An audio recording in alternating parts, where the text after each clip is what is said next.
Hello, everybody. It's Friday and we are live on Facebook and Instagram. So this is the day where I get to share with you and talk to you all about some things that are near and dear to my heart. And I hope that you will pop by and put some comments in the chat. Let me know what you think of what I have to say. Please do ask me some questions. I'll try to keep an eye on the chat and see if I can do all the things at once and get back to you about your questions right away. If not, I will definitely contact you after I'm done my live, and I will answer those questions actually right on the screen so everyone can see the answers. So please come back, check out the answers for your questions and other people's questions. I'd love to talk with you. I'd love to share with you because I am not just the mentor for my students. I am a language arts mentor. That's just who I am. So that's who I am all the time. That's not who I am when I'm teaching a class or when I'm with a student. That's who I am all of the time. So if you have concerns, if you want to know what you can do to help your student and help them grow and learn and discover what they can do to make a big difference in their language arts, I would love to help you out and give you some advice and answer some of your questions for you, because I'm not one of those people who are going to be one person for one thing and one person for something else. I'm just me all the time. So it's who I am. And I'm so glad to have you here watching today. And I hope that you will reach out and ask some questions. But first of all, who am I anyway? And why should you listen to me? Because that's really important. You shouldn't just listen to anybody. So today I want to tell you a little bit about myself just to get started while people start to join into our live. My name is Teresa Peters. I am the language arts mentor behind Discern to Learn. And at Discern to Learn, we equip students with success skills, growth mindset, and time management, self-discipline, and all the pieces so that they can be successful at everything. And I do that through language arts. I do that through language arts writing tutoring classes, where it is growth mindset, success skills, alongside just writing. And I also do that with growth mindset, success skills, alongside a full language arts homeschool curriculum. So if you want to get in touch, if you want more information, just pop down the chat and say, give me more information. Tell me some more about that. I'd love to know what you're interested in and how I can help you. So please do feel free to comment in the chat. I'm here today talking about looking deeper, teaching students how to read critically and why you should do that and how you can do that. So I just want to give you a quote right off the top. Don't just teach your children to read. Teach them to question what they read. Teach them to question everything. And that was George Carlin. And George Carlin is definitely, or was definitely, not saying that he was a Christian. And so we always have to be careful when we adopt ideas from people. We want to make sure that what they say is true. And I believe this to be absolutely true. God is big enough to handle our questions. And we should be allowing and expecting that our young people are going to question. And learning to read is wonderful. Wanting our students to love reading is wonderful. But most of all, we need to teach them to question what they read. If they just believe everything they read, if they just take in all of the messages from the things that they're reading, they're going to be running this way and that, following waves of doctrine all over the place and not be following God. And that's not what we want either. So we really have to make sure that when we are teaching students to read and when we're teaching students to read literature, that we are actually questioning and question everything. I remember telling my young people when they were preteens and teens, you should not just accept everything that comes from the pulpit. Ask questions. Go make sure it says that in the Bible. Question. Nobody's perfect. Nobody is perfect. So we need to be open to be corrected ourselves, but we also need to recognize that we need to be comparing things to God's word. So that's kind of where I come from. I really do come from a faith perspective, and I absolutely have a Christian worldview classroom. So that's a little bit about that. So today I want to talk about looking deeper. And this next slide would make my kids in class laugh because they hear this all of the time. So the first question I always ask them about every single thing that they say, about every single thing that they write, and every reason that they have in their writing is, why does it matter? Who cares? What difference does it make? And what difference does it make if our preteens and teens learn to read critically?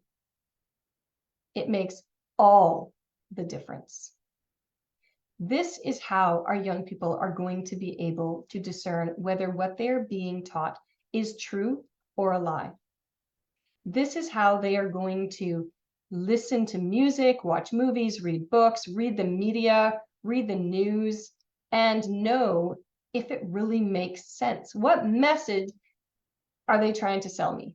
What are they trying to give me? And they need to take that message and hold it out and examine it against their own personal beliefs.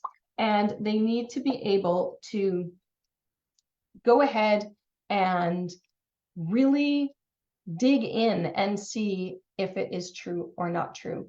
And this is absolutely important for them to hold on to their faith, to fortify that and to strengthen that. We do not become stronger by being sheltered from the wind. We become stronger when things are difficult and when we have things that come into our lives that challenge us.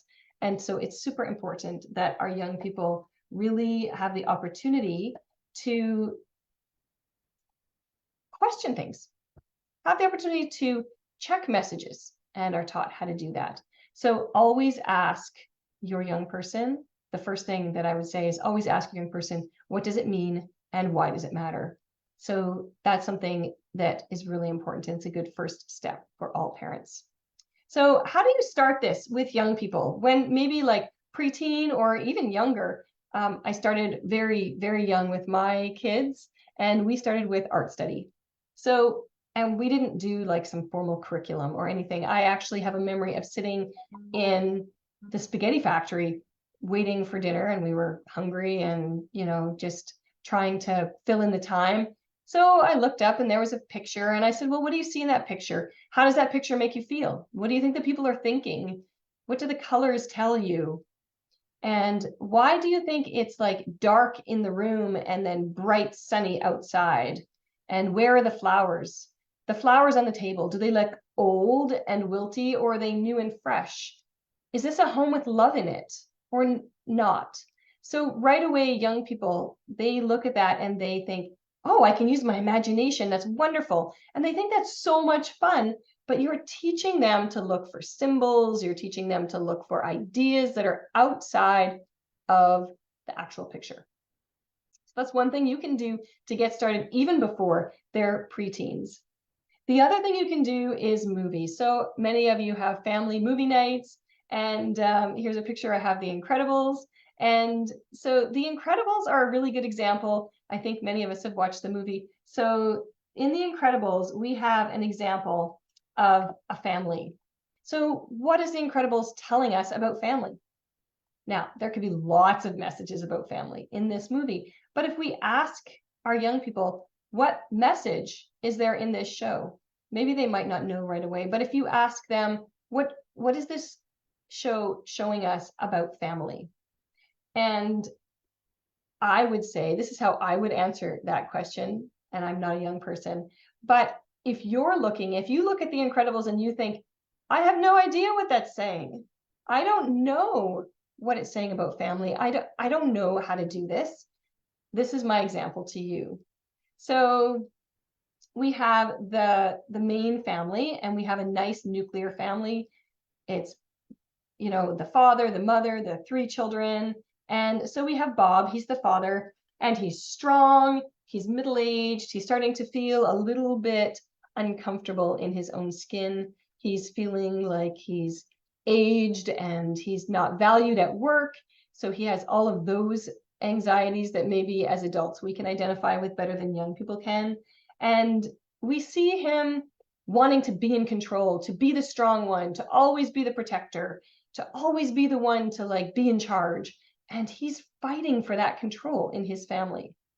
So we have a very traditional family, actually. We also have a mother. She's, there. She's trying to hold everything together.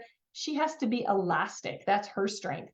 So her strength is being elastic. So being flexible. So, as a mom, maybe you have to be flexible. You have to try to like grab all the pieces and hold everybody together. And she's just trying to keep everybody together and safe and protected all of the time. So she has a lot on her plate. And then we have the kids, and each one of them has a different superpower. So we have Violet, and she's shy. It's not a shock that her name is Violet. We think of Shrinking Violet, which is somebody who is shy and, kind of wants to stay out of the limelight. And she's the same way. In her school, she wants to not stand out. She's afraid. She's afraid of stepping out and making her feelings known. She's afraid of really being embarrassed. So these are normal things for a teenage girl. So that's something that in the normal world would be there. And then she has this strength to like create these like force fields, but her force field has been used to keep the outside world out. She wants to stay in her little bubble, and she has to learn how to use that strength to protect a wider group and to go out of her comfort zone and not be afraid to be noticed. And then we have Dash. Dash is like, the like quintessential 7-8-year-old boy who has too much energy, and he's running all over the place all of the time, and his superpower is running super fast. And so Dash has to learn throughout the show that he needs to control and come into some management of his abilities. And so as the show continues, we see that every one of them are challenged to use their personal strengths as part of a team, that none of them can really do it alone, that Bob needs the family on his team. He can't be the one just micromanaging everything. He needs everyone to do their own part on the team. We have Helen Parr, the mom, and she needs to realize that she can't hold it all together herself. She needs to get other people to help her. And we have Dash. He learns to use his ability for good when it's needed and to keep it under control when it's not needed. And then we have Violet, who has to learn to stand out, to use her power to protect the entire family, not just to protect her heart, but to open up and be part of a wider group and not be afraid of being noticed. And Jack is just learning his powers, and he is a quintessential toddler. So he is like cute and wonderful, and then crazy fire, and we don't really know. He's unpredictable, as all toddlers are. So we have all of these pieces, and it's just showing us how we have this traditional family and how beautiful it can be if they work as a team, and if each person really puts aside their own personal strengths and uses them for the group and not just for themselves. So that is one of the many, many themes in The Incredibles. And so you can see these things again and again. So that is an example for literary analysis of a movie. And there are so many of them. And The Princess Bride is a beautiful place to start as well when you have a little bit older young people. But every single movie is going to have symbols. Every single movie is going to have themes and messages. And we should be asking, what are those messages? Every movie has them. They have an agenda somewhere. They are trying to teach something. There is no movie that does not have a message. There is no song that doesn't have a message. There is no book that does not have a message. If you don't know what the message is, that just means that you're taking it in and you don't know what it is. So you can't fight against it in any way.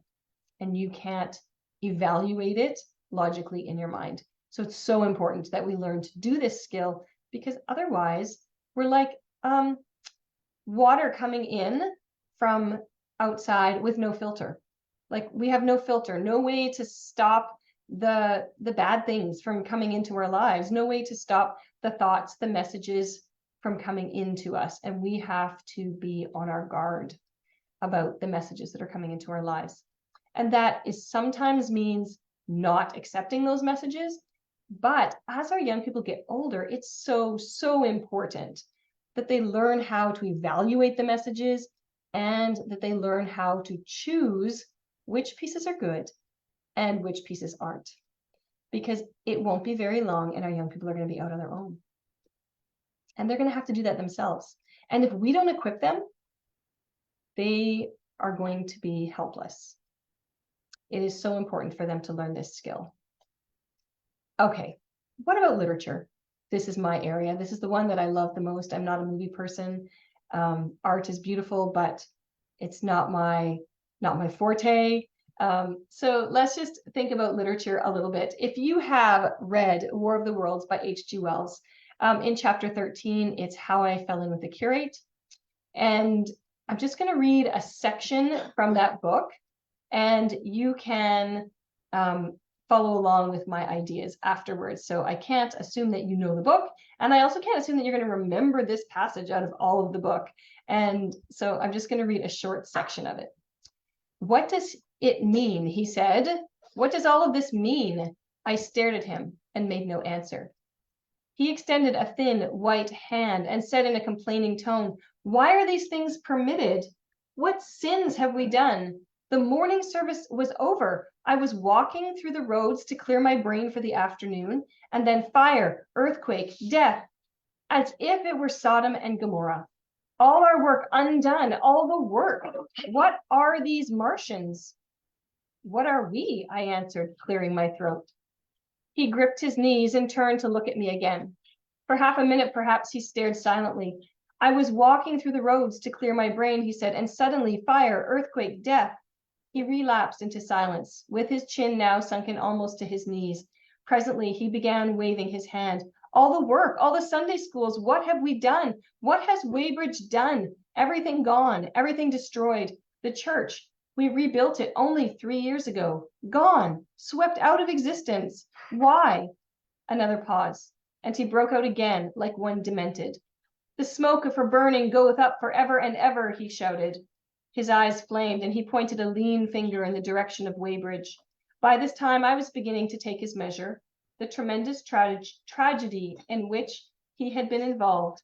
It was evident he was a fugitive from Weybridge, and driven him to the very verge of his reason. This is a very short section of a chapter that is part of a much larger work, of course. But if we just look at this one thing, if we just look at this one section, we can ask some questions. So first of all, we can see that we have a man, and as if you had read the rest of the book, you would know he has no faith. And he's meeting the curate, which is like a pastor or a priest of a small parish. And he meets him, and the curate has gone like crazy with like confusion. He doesn't understand. "We must have sinned," he said, "because all of these bad things have happened. It's just like Sodom and Gomorrah." So he believes, first of all, that they must be being punished. And second of all, he can't understand why God would do this because of all of the work that they had put in. What is it that this curate truly believes? What is the message that H.G. Wells is giving when he shows a curate like this? So those are two really important questions. So the first question is that the curate actually, in his heart of heart, really believes that if he does work for God, it's going to be protected. If he does good things, his people will be protected, and he will be protected. How many times have we heard, and how many times have we felt, but this isn't right. I've done all these good things, and still bad things happen. These are important messages for our young people to consider. Because what we truly believe comes out in difficulties. And what the curate truly believes in his heart of hearts is that because he has done good things will come to him. Is that really true?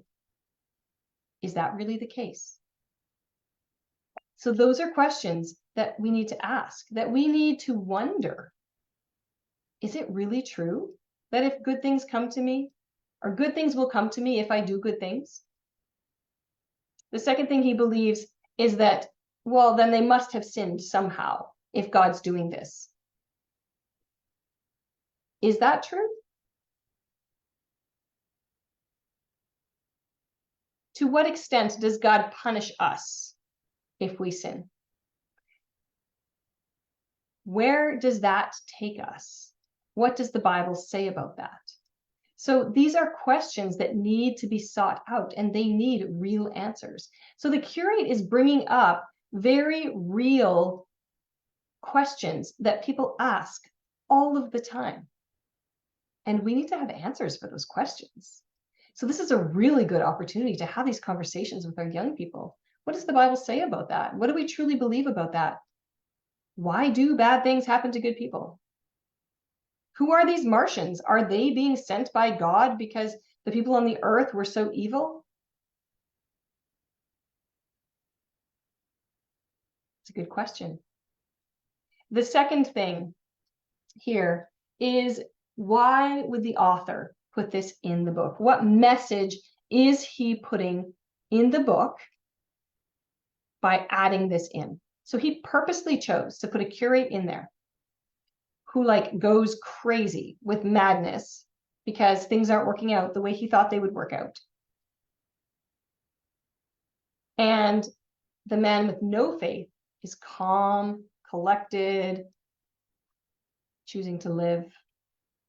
The curate eventually dies because of his own madness, like not being able to be logical.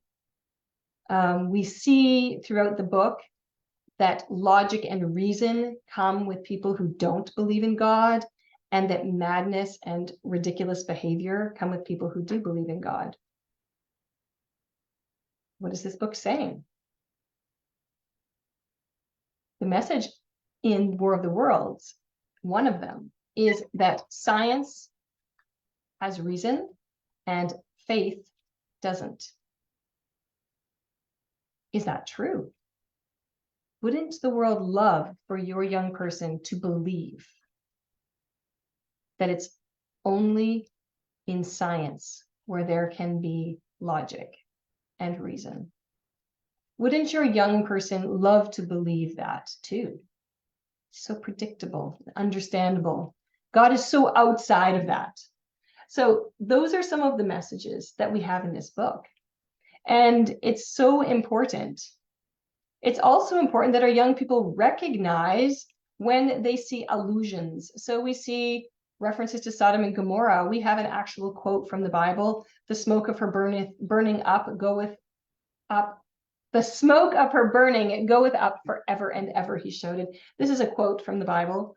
It's important that young people can recognize allusions to the Bible. Almost every North American written book has allusions to the Bible in it. And so if they don't know the Bible, they are going to be hamstrung. Whether you are a Christian or not a Christian, it is vitally important that you know the Bible if you're going to study literature, because our literature historically has been from a biblical world, if not a biblical worldview. So many things have references to the Bible in them. And young people only know just a little bit of the Bible, and they catch one of those allusions. They go, oh, this is great. They're bringing the Bible in. This must be true. Oh dear. We must teach critical thinking. Just because there's a quote or an allusion to the Bible does not mean it's biblical. Fahrenheit 451 is a fantastic example of that. So there's so many opportunities for us to talk with our young people. Don't leave your young people to read on their own with a textbook and, just answer questions about what they've read in the book. This is your opportunity to have conversations. to be able to talk to them about what they believe, what the Bible says, what the messages are, and train them actively to be able to do this. What we really believe matters. And I've seen it and you've seen it. When difficult time comes, as it will, and for some of our young people, they haven't had difficulties yet, real difficulties, but inevitably, as we all know, real difficulties will come. And in real difficulties, what we really believe comes out. So even though we might know in our minds what we think and believe, we actually have to know it in our hearts. And very often the messages that we have taken in without recognizing them are what settle in our heart, because we haven't taken the time or the opportunity to actually think them through in our mind. So they're not in our minds, they're just resting in our hearts. And then when things are difficult, all of a sudden, we don't understand why it doesn't line up. We don't understand why things are the way they are. So it's so important for young people to actually know what they believe and why. I offer a literature and writing program, a full language arts program for middle school and high school. And I would love to offer you a free guide for my method for teaching that literature and writing. This ebook actually is 5 Steps to Language Arts with a Purpose, and it tells all about my language arts program and the method that I use. And you can use that method too. It's not something that I own. I mean, I created the method and put it on paper, but it's nothing that you can't do too. And perhaps today you discovered that maybe this is an area that you struggle with, that you have a difficult time seeing the messages and the illusions and the ideas in literature and movies and in media and other things. And maybe that's something that you struggle with, and you think that maybe you can't quite do it on your own. I would love to talk more with you. And if you would like to, you're more than welcome to book a call with me. If you download that book, there's a link in there. You can book a call with me. But I'm more than happy to have you download my book, check it out, see what you can do in your home and how you can teach your student to question and to grow in their faith through language arts, because it's the perfect opportunity. If you want to learn more, you can go to discerntolearn.com. If you want to download that e-guide, it's la.discerntolearn.com. You can check me out on Facebook and Instagram, YouTube, TikTok, sometimes Twitter, and I'm pretty much around, so please do get in touch. And as I said, I would love to hear from you. I'd love to hear your comments, your questions, and I would really love it if you disagree. Like, let me know. I would love to have that conversation with you. I'd love to hear your point of view, because it's all about discussion and seeing where we all come from. So thank you so much for joining with me today. Please do pop in the comments and tell me if you were here for the live or for the replay. Let me know if you have questions, get in touch, DM me, and I will get back to you as soon as I can. Have a lovely weekend. I'm so glad you came by today, and I will talk to you again soon.